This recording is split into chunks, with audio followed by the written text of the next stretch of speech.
उसी उदार की सदा सजीव कीर्ति कूजती, उसी उदार का धरा कृतार्थ भाव मानती, उसी उदार की सदा सजीव कीर्ति कूजती, उसी उदार को सदा समस्त सृष्टि पूजती।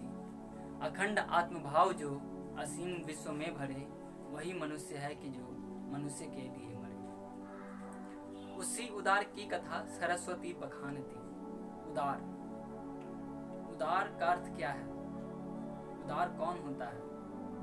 उदार व्यक्ति की क्या पहचान है? उदार यानी परोपकार। जो परोपकार करता है वह उदार होता है। परोपकार ही उदारता की पहचान है। जिसका जीवन परहित के लिए होता है, जो अपना जीवन दूसरों को समर्पित कर देता है, जो अपने जीवन में जो कुछ भी अर्जित करता है वह जन के कल्याण के लिए होता है, उसे ही उदार कहते हैं। वही उदार व्यक्ति की पहचान होती है। परोपकारी व्यक्ति ही उदार होता है। तो उसी उदार की कथा सरस्वती बखानती। माता सरस्वती भी उसी उदार व्यक्ति की कथा बखान करती है, कथा लोगों को सुनाती है। यहाँ माता सरस्वती का तात्पर्य ज्ञान विज्ञान के साधनों से है, जैसे पुस्तक पुस्तिकाएं, कॉपी किताब, पत्र पत्रिकाएं इत्यादि। तो कहने का तात्पर्य यह है कि जो व्यक्ति उदार होता है, परोपकार करता है, सिर्फ उन्हीं लोगों के बारे में इन पत्र पत्रिकाओं में लिखा जाता है, पुस्तकों में लिखा जाता है और लोग उनके बारे में पढ़ते हैं। यानी ये जो परोपकारी व्यक्ति होते हैं, जो उदार होते हैं, वही इतिहास बना पाते हैं, वही इतिहास रचते हैं।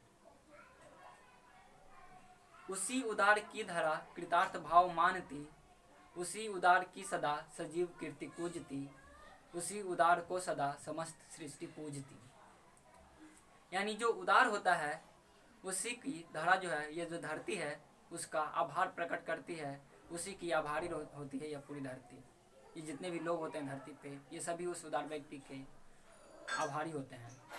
जैसे एडिसन ने बल्ब खोजा, एडिसन ने बल्ब का आविष्कार किया, उसे खोजा।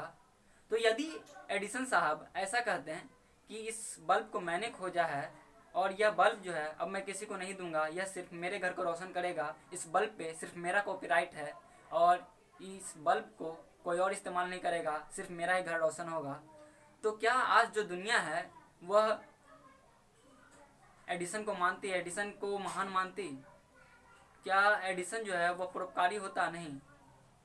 तो एडिसन ने क्या किया कि वो बल्ब उसने अपनी मेहनत से खोजा और फिर उसने अपनी मेहनत को, अपने जीवन में जो अर्जित किया, ये ज्ञान, इसको जन को दे दिया, लोगों को दे दिया, परोपकार किया उसने। और इसीलिए आज जो पूरी धरती है एडिसन के इस उपकार को मानती है कि उसने बल्ब खोजा और पूरी दुनिया को रोशन किया। और उसी की पूजा होती है, उसकी सजीव कीर्ति पूजती है, लोग उसको मानते हैं। आज भी एडिसन लोगों के दिलों में जिंदा होगा, लोग उसको मानते हैं।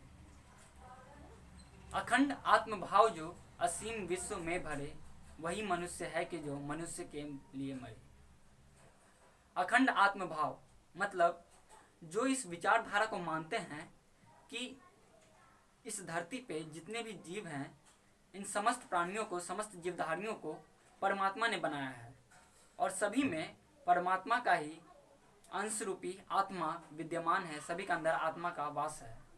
और इस नाते इस धरती पर जितने भी जीव हैं, जीव जंतु हैं, वे सभी हमारे भाई बंधु हैं, चाहे वह किसी भी धर्म, वर्ग, समुदाय या श्रेणी से ताल्लुक़ रखते हों।